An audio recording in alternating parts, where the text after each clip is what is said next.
तो जिससे पहले हम कानोजो कारिश्मास के सीजन 3 के एपिसोड 1 की तरफ बढ़े, उससे पहले मैंने आपको समरी दे देता हूँ। सीजन 3 एक मूवी आर्क है और जैसा कि हमें सीजन 2 में बताया गया था कि ग्रैंडमा सायूरी की तबीयत खराब है और उनके पास जीने को ज्यादा टाइम भी नहीं है, इसलिए काजुया चिज़ुरू की मदद करता है मूवी बनाने के लिए ताकि वो ग्रैंडमा सायूरी को दिखा पाए। और इसी एपिसोड में एक नए कैरेक्टर की भी एंट्री होगी। तो शायद मैंने आपको काफी समझा दिया है, अब आगे एपिसोड पे चलते हैं।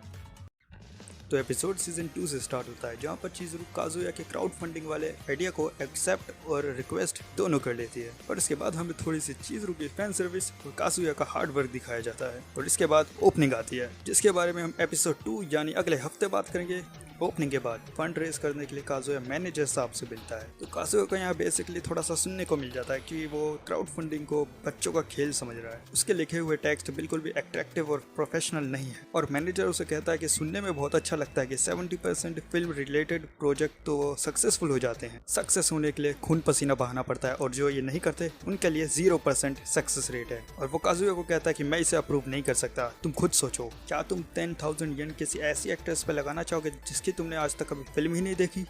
सीन शिफ्ट होता है और काजुया ये सब चिज़ुरू को बताता है। चिज़ुरू कहती है कि ये उन्होंने हमारे फायदे के लिए कहा होगा। काजुया कहता है कि क्या तुम चिनोज़े नेम अपनी मूवी के लिए भी यूज़ करोगी, क्योंकि उससे तुम्हारे स्कूल आइडेंटिटी पे खतरा आ सकता है। चिज़ुरू कहती है कि मुझे फर्क नहीं पड़ता कि वो कुछ भी सोचे। काजुया रियलाइज करता है कि उसके सर पे कितनी बड़ी जिम्मेदारी है। चिज़ुरू कहती है कि ज्यादा काम मत करना।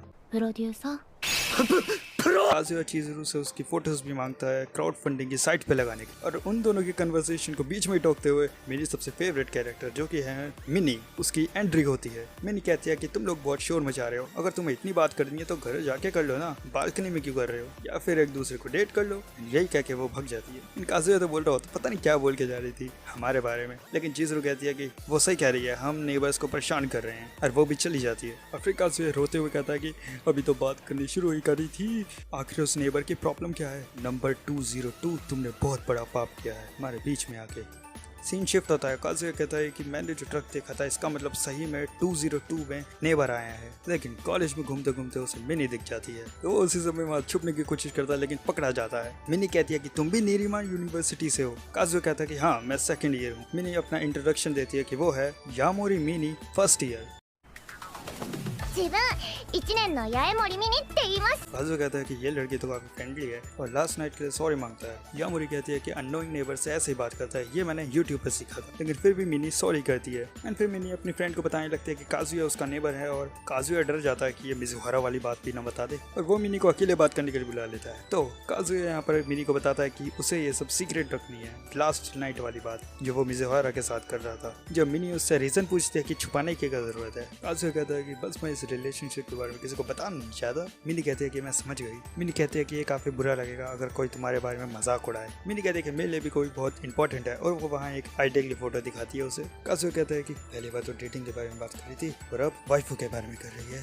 सीन शिफ्ट होता है। काजुया कहता है कि मेरे सर पे उस मिनी से भी ज्यादा बड़ी दिक्कत है, आखिर क्राउड फंडिंग के लिए मैं ऐसा क्या लिखूं जो प्रोफेशनल लगे। क्या मुझे ग्रैंडमा सायूरी और मिजुहारा के बारे में लिखना चाहिए? अरे यार, लेकिन उसके लिए तो मुझे परमिशन चाहिए ना, बालकनी से तो बात भी नहीं कर सकते। इतने में काजुया अपना फोन चेक करता है और मिजुहारा ने उसे मैसेज किया होता है, can I come over now. Kazuya shock होता है, वो कहता है क्या मेरे अपार्टमेंट 203 अपार्टमेंट में? मुझे नहीं पता कि मेरे पास 1 घंटा है या 5 मिनट, मुझे जल्दी से सफाई करनी होगी। और जल्दी से फिर काजुया पूरा कमरा साफ करता है। एंड फिर उसे याद आता है, अरे मैंने तो रिप्लाई नहीं करा, क्या मुझे इमोजी भेजना चाहिए या फिर टेक्स्ट मैसेज।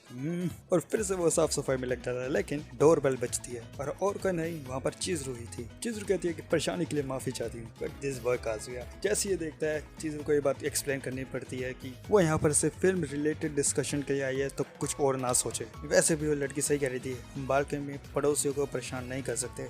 डैम। और इस सीन का मैंने कितना ज्यादा वेट करा एनिमेट होगा। चिज़ुरू कहती है कि let's start our meeting. Kazuya को फिर अपनी रिस्पॉन्सिबिलिटी याद आती है, तो काजुया बताता है कि शायद हमें 1.82 मिलियन येन गिरा देने चाहिए। चिज़ुरू कहती है कि क्या इतना काफी होगा? काजुया कहता है कि अगर हम एम कर रहे हैं 60 to 90 मिनट तक की मूवी के लिए तो हाँ, इतना काफी है, और हम 1 हफ्ते के लिए शूट करेंगे तो कैमरा, लाइट और माइक जैसे इक्विपमेंट 350,000 येन में आ जाएंगे। And transportation 40,000 yen per day, हफ्ते का 280,000 येन हुआ। और ऐसे करते करते वो पूरा खर्चा बताता है, जिससे चिज़ुरू को एहसास होता है काजुया की मेहनत का, और उसे एक छोटा सा फ्लैशबैक भी आता है जो कि काफी इंपॉर्टेंट है। 願えば夢は必ず काजुए कहता है कि 1.82 मिलियन येन सही अमाउंट है, लेकिन मैं चाहूंगा कि इससे भी थोड़ा हम नीचे आ जाएं। And then again dirty mind activate. And इन सब बातों को, काजुए की इन हरकतों को तुम इग्नोर करो, नहीं तो फैंस बाद में बोलते हैं कानोचो का रिस्मास बहुत ही ज्यादा क्रिंज है। और सो काजुए ने जो फंड रेस करने के लिए चिज़ुरू से उसकी फोटो मांगी थी वो भी उसे वो दे देती है। चिज़ुरू पूछते कि क्या यही सारा बजट है? काजुए कहता है कि हाँ वैसे कुछ चीजें तो अभी हवा में है, जैसे कि तुम्हारी पेमेंट। जब चिज़ुरू पेमेंट के लिए मना करती है क्योंकि वो उसकी खुद की मूवी है तो वो पेमेंट रिसीव क्यों करे, लेकिन काजुए मना करता है। काजुए कहता है कि ये आइडिया मेरा था और एक्टर्स को तो पेमेंट करने ही पड़ेगी। काजुए मिज़ुहारा और फ्रेंड मसायुरी को प्रोजेक्ट के पेज पे मेंशन करने की परमिशन भी ले लेता है। मिज़ुहारा कहती है कि अगर ये मूवी के लिए यूज होना है तो मुझे इससे कोई दिक्कत नहीं। देन काजुए के पेट में गुड़गुड़ होती है और मिज़ुहारा ये बात सुन लेती है। एंड वो किचन के हालात देख के काजुए के लिए कुछ बनाने के लिए जाती है, लेकिन उसके फ्रिज में कुछ भी नहीं होता खाने के लिए। काजुए काफी दुखी हो जाता है, कहता है कि मुझे अब अपने आप पे बहुत ज्यादा गुस्सा आ रहा है। तो मिज़ुहारा अपने घर में जाती है और फ्रिज से अंडे निकाल के काजुए के किचन में ऑमलेट राइस बनाती है। काजुए अपने आप से कहते हैं मुझे ये सौभाग्य कैसे प्राप्त हो गया, मुझे तो अपने आप पे ही रोना आ रहा है। काजुए कहता है क्या मैं ये खा सकता हूँ? चिज़ुरू कहती है कि और नहीं तो क्या, वैसे ज्यादा एक्सपेक्ट नहीं करना, जो घर में था उसी से बनाया है। चिज़ुरू पूछती है कि कैसा बना? काजुए कहता है कि बहुत बढ़िया।